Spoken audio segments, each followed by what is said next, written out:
साहित्य निधि में सुनिए हिंदी के प्रख्यात लेखक एवं सशक्त कथाकार काशीनाथ सिंह जी की लिखी हुई कहानी वर चाहिए तो इधर आइए। खरवास उतर गया है और आज भोर से ही जियनपुर के बगीचे में कोयल कूकने लगी है। ए दुनिया वालों, अगर तुम्हारे घर कोई कन्या है, कुंवारी है और सयानी हो चुकी है, हाई स्कूल पास या फेल है, चिट्ठी पत्री लिखना सीख गई है, भले प्राणनाथ को प्राणनाथ लिखते हुए उसकी कुशलता चाहती हो, अपनी सहेली के घर ज़्यादा आने जाने लगी है और उसके भाई के साथ एक आध बार पकड़ी गई है और आपको अपनी नाक की चिंता होने लगी है, तो घबराइए नहीं, इधर आइए। बाबू जोखन सिंह 3 साल से आप जैसे ही देखुआर का इंतज़ार कर रहे हैं, पर शर्त यह है कि वो सास ससुर की इज्जत करना जानती हो, हलवा मोहन भोग बना लेती हो, सिलाई तंगाई में माहिर हो, पति लाख लुच्चई करे मगर वो सती हो, सावित्री हो। जोखू ने अपने बड़े लड़के को शहर भेजकर 5 किलो आदम चीनी चावल मंगा लिया है।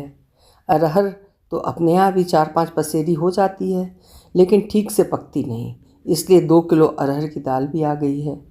कोऑपरेटिव से आधा मन चीनी, मिट्टी का तेल, डेढ़ावल बाज़ार से 2 बट्टी लाइफ बॉय, ब्राह्मी आंवला की शीशी, भुर्रा चाय, आधा किलो बतासे, शीशा कंघी, गरज कि आपकी आवभगत का पूरा पूरा इंतज़ाम है। जाड़े में विकट अनुभव हुए थे जोखू को।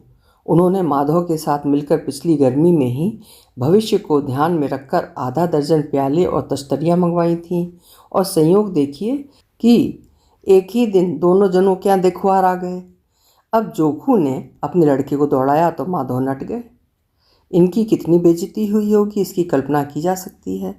इसी खार पर उन्होंने शहर की देखा देखी स्टील के मग मंगवा लिए हैं, न टूटने का डर न फूटने का। माधव से बोलचाल जरूर बंद है, लेकिन अब निश्चिंत हैं वे। ऐसे ही पारसाल जो देखुआर आए थे, उनमें कुछ सूट बूट वाले लौंडे भी थे। खटिया पर बैठते ही नहीं बनता था उनसे, और उनमें से एक जो बदमाश और फंटूस जैसा लगता था, खाने के वक्त चम्मच मांग बैठा। परसने वाले अनसुनी कर रहे हैं, लेकिन बात वो समझ नहीं रहा है, या समझ कर भी जोखू की इज्जत उतारने पर उतारू था, और वो कोई और भी नहीं था, लड़की का भाई था, खास भाई। जोखन सिंह ने इससे सबक सीखा। उन्होंने जाड़े में एक पेड़ कटवाया, उससे 2 बेंचें और 2 कुर्सियां बनवाईं, और इसके साथ कचहरी से लौटते वक्त आधा दर्जन चम्मच भी ले लिए।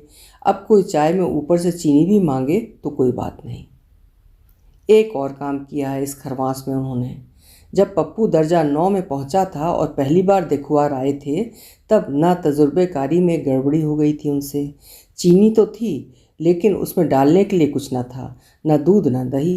ये थे तो जरूर, मगर सीता के घर, और उनसे मुकदमेबाजी थी। एक की इज्जत पूरे गांव भर की इज्जत हुआ करती है। इज्जत के लिए ये झुके, लेकिन सीता की मेहर ने सारा दोष बिल्ली के सिर मढ़ दिया।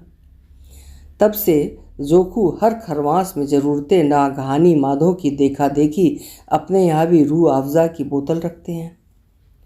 माधव ने कच्चे मकान के रहते पक्का बनवाने के लिए ईंटों का भट्टा लगवाया, तो उनके पोते की कीमत दुगनी तिगनी हो गई।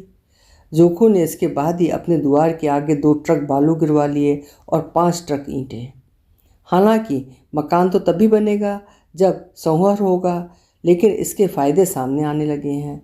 अब कोई ये नहीं पूछता कि आप जितना मांग रहे हैं ठीक है देंगे, लेकिन बताइए ये कि लड़की आएगी तो रहेगी कहाँ, इस खोबार में?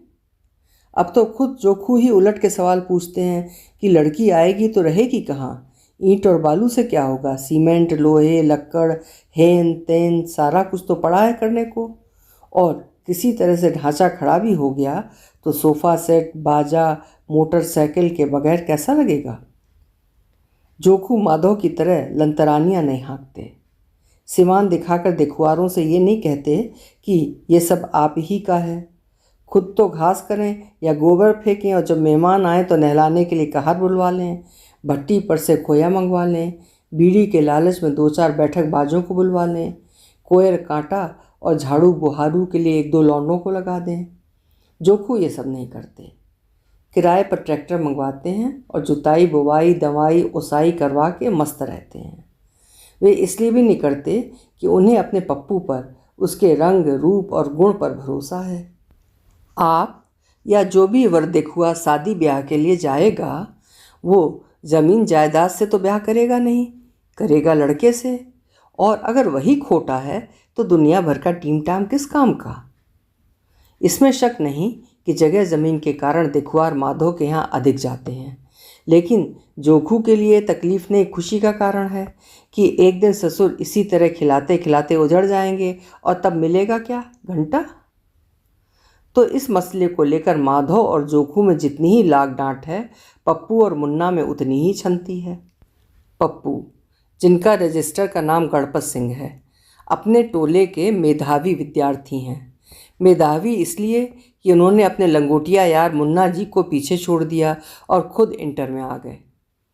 ये दोनों मित्र 3 साल से हाई स्कूल में थे और हर साल परीक्षा के समय इनके लिए गांव और संगी साथी 2 महीने पहले से युद्ध स्तर पर तैयारी करते थे। जामवंत यादव, जो अहिरान के थे और फौज से रिटायर कर गए थे, बंदूक के साथ विद्यालय के बगीचे में बैठाए जाते। कुछ दूसरे नौजवान छुरे तमंचों के साथ बस स्टेशन के पास रहते, जहाँ से गाड़ी करने वाले अध्यापक चलते। और मुन्ना का कोई एक दोस्त, जिसके पास मोटरसाइकिल थी, अपने तीनों चेलों के साथ विद्यालय के पिछवाड़े खड़ा रहता।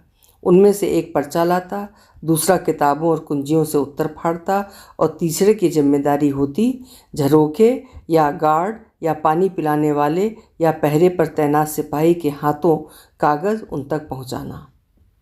इस रणनीति में कहीं कोई चूक नहीं हुई, लेकिन किस्मत का खेल कि मुन्ना रह गए और तीसरे प्रयत्न में पप्पू सप्लीमेंट्री के रास्ते धूमधाम से उत्तीर्ण हो गए।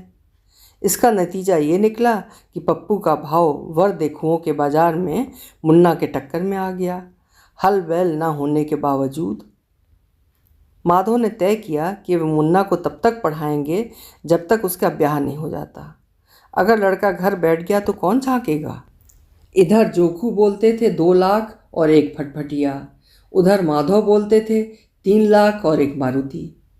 पप्पू के हाई स्कूल पास करने के बाद जोखू ने कहा 4 लाख, तो बसंत पंचमी के दिन द्वार की नींव खुदवा कर माधव ने किया 5 लाख। इन मांगों में गहने और खिचड़ी वाले वे सामान नहीं शामिल हैं जो अपने द्वार की इज्जत के मुताबिक अपने आप लजाते लचाते भी देंगे, यानी एक सुनने वाला बाजा, एक देखने वाला बायोस्कोप, सोफ़ा, पलंग आदि आदि। लेकिन कार के बिना दोनों में से किसी का काम न चलेगा।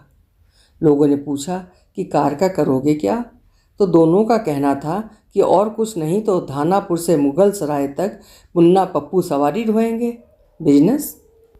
जोखू जानते हैं कि माधव और ब्याहों की तरह इसमें भी धोखा करेगा और चढ़ावे का गहना सोनार से भाड़े पर ले आएगा।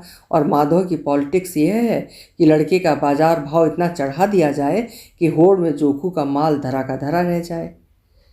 तो दुनिया वालों, इस वक्त इन कश्यप गोत्रियों, दोनों सूर्यवंशी क्षत्रिय कुमारों की कीमत 7 लाख और एक नैनो लगाई गई है। अगर आपकी लड़की बेचारी को किसी योग्य वर की ज़रूरत हो तो आइए, अपनी किस्मत आजमाइए। घर का मामला है, किसी एक की ओर से बोलना, दूसरे से झगड़ा मोल लेना है। यूँ लड़के आप को दोनों ही लाखों में एक हैं। दोनों इस समय शहर बनारस में कोचिंग कर रहे हैं। काहे की, ये मत पूछिए, जब उन्हें ही नहीं पता तो हम क्या बताएं। बस आ जाइए, दूसरे आए इससे पहले। बाजार के हिसाब से ये चीपों के चीप पड़ेंगे और बेस्टों के बेस्ट पड़ेंगे आपके लिए। अभी आप सुन रहे थे काशीनाथ सिंह जी की लिखी हुई कहानी वर चाहिए तो इधर आइए।